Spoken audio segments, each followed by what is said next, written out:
Meron ako ditong pansit. Yan. Nagpapakuha si mami ng kanin. Lagyan daw ng pansit. Kaunting-kaunting kanin at pansit without gulay. So, masunurin naman ako. Susundin ko yun. Initin ko muna to kasi galing siya sa rep.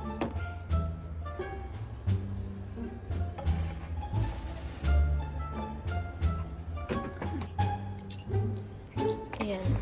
Ito yung kanin niya. Kaning lamig. Kasi maganda raw sa diabetic ang kaning lamig ang kinakain. So, ang utos niya is kaunting-kaunting kanin lang daw.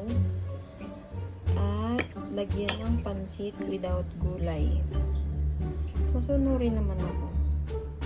Ayan. Without gulay daw. Saglit.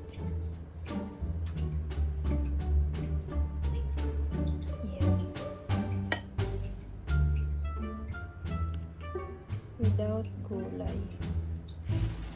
Sunurin naman ako eh. Wait.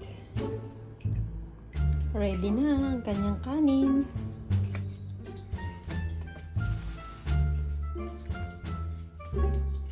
Oh.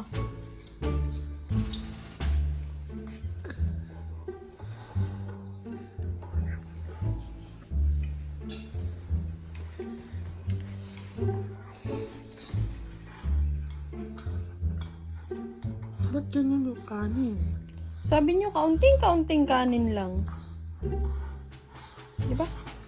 Sinunod ko lang naman yung gusto niyo. Oh. Ano kaya yung kanin na yun?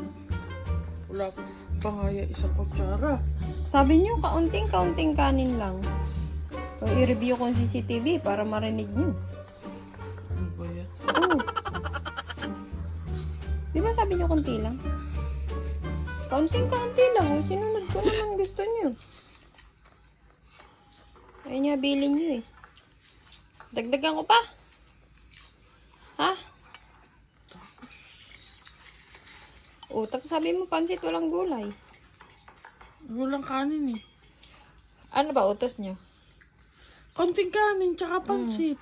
Eh, sinunod ko lang naman yung utos niyo. Oo, wala naman kanin eh.